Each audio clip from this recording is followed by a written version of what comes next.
O mercado eletrónico, caracterizado fundamentalmente pelo uso intensivo das tecnologias de informação e comunicação no mercado tradicional, está a provar grandes benefícios para as organizações que o consideram nas suas estratégias e, no sentido oposto, está a representar uma ameaça para aquelas organizações que não consideram o uso das TICs nas suas estratégias. Nesse novo ambiente, o comércio eletrónico, particularmente com as suas aplicações inovadoras e revolucionárias, é tida como uma das tendências emergentes com maior poder e potencial de inovação nas estratégias e nos processos de negócios nos vários setores. No nosso país, o mercado eletrónico é ainda bastante incipiente, mas a crise da Covid-19 veio precipitar uma nova dinâmica local no comércio eletrónico. Em meio à desaceleração da atividade económica, a pandemia da Covid-19 levou a um aumento no comércio eletrónico e à aceleração da transformação digital. Segundo a eMarketer, empresa norte-americana especializada em pesquisa de mercado, a transição em massa de consumidores para o e-commerce durante a pandemia poderá ter aumentado a cota de comércio eletrónico no comércio e a retalho em 3 pontos percentuais, de 14% em 2019 para cerca de 17%, resultando em 3,91 bilhões de dólares em vendas online em 2020. À medida que as restrições se tornaram um novo normal, as empresas e os consumidores tornaram-se cada vez mais digitais, fornecendo e comprando mais bens e serviços online. Uma tendência que deverá continuar ao longo da recuperação da Covid-19. Em Moçambique, à semelhança da tendência à escala global, a pandemia acelerou o processo de transição digital, com os consumidores a migrarem das compras físicas para as plataformas digitais, ainda que muito aquém do nível dos países desenvolvidos. Com, posso assim dizer, o surgimento da pandemia, muitas empresas que operavam ou que tinham seus produtos e serviços de forma física, eles foram obrigados, de forma a manter mais contato com os seus clientes, a entrarem posso assim dizer, no mundo digital ou no comércio eletrônico. Tanto que temos empresas que ontem faziam alguns serviços bem, posso dar exemplo, alguns serviços que foram surgindo como delivery, algo que eu, a partir da minha casa, se quiser obter algum produto, posso fazer assim uma compra, ou tem empresas também que fazem rancho, já não precisam de ir a um mercado, mas através de plataformas digitais eu posso fazer a devida compra e posso ter já em casa.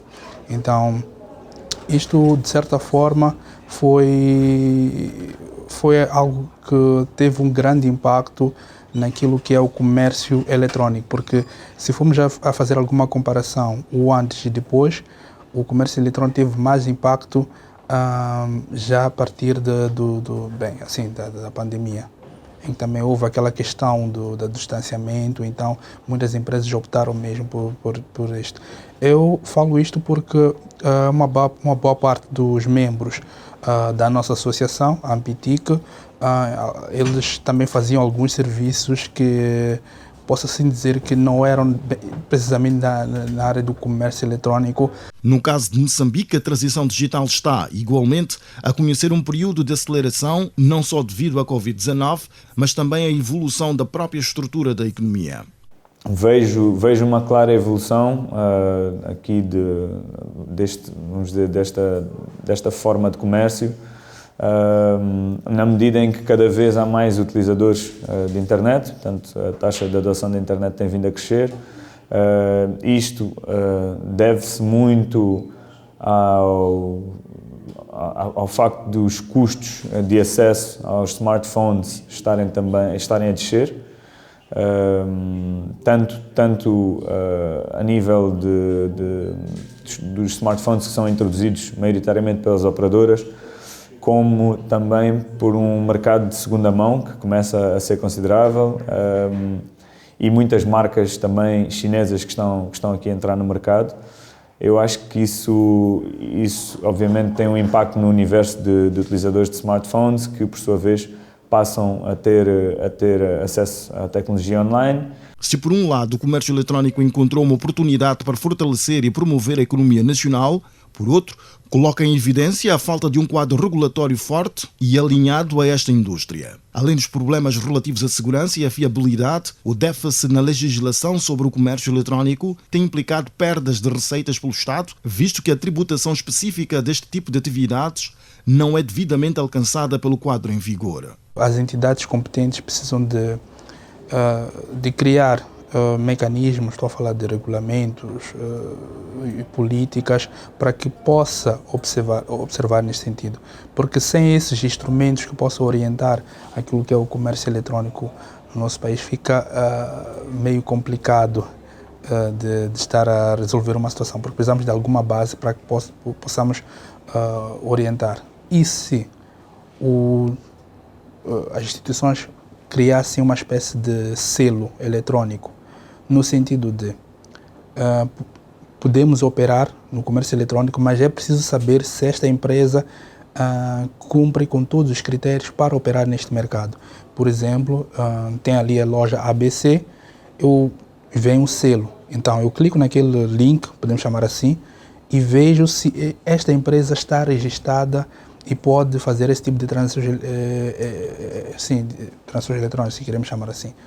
Então, com base como se fosse uma espécie de base de dados, em que tem lá, esta empresa aqui obedece todos esses critérios, então posso confiar nesta empresa.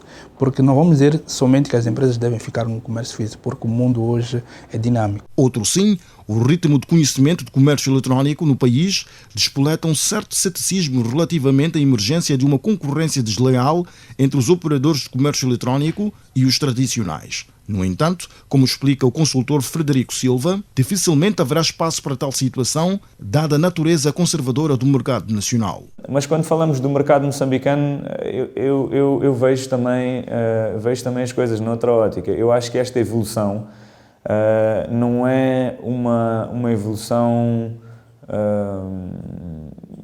repentina, ok? Eu acho que a inovação num mercado como o nosso mercado leva o seu tempo. E isto pelas características do mercado em si. Como eu disse há pouco, a nossa população é uma população que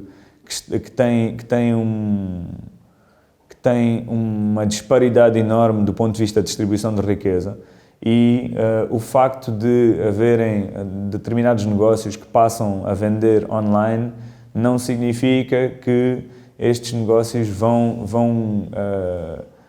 ganhar uma massa crítica de consumidores online. Portanto, é um processo evolutivo onde o próprio mercado, não é? O consumidor tem que adotar esta prática, tem que ganhar conhecimento, tem que se educar, não é? Sobre o que é o comércio online. Portanto, e isso leva tempo.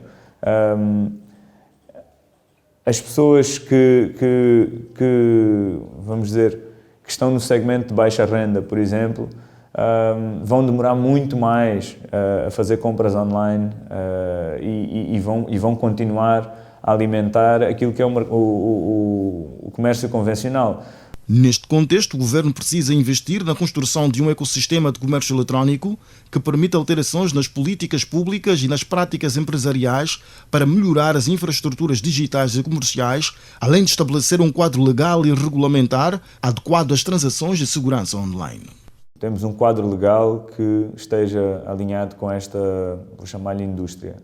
Eu acho que isso é uma necessidade muito grande para tornar o mercado propício a este tipo de atividade, não é? Creio que também existe uma certa responsabilidade dos operadores, neste caso dos operadores móveis, em criar um ambiente que seja propício a que os jovens desenvolvam os seus próprios aplicativos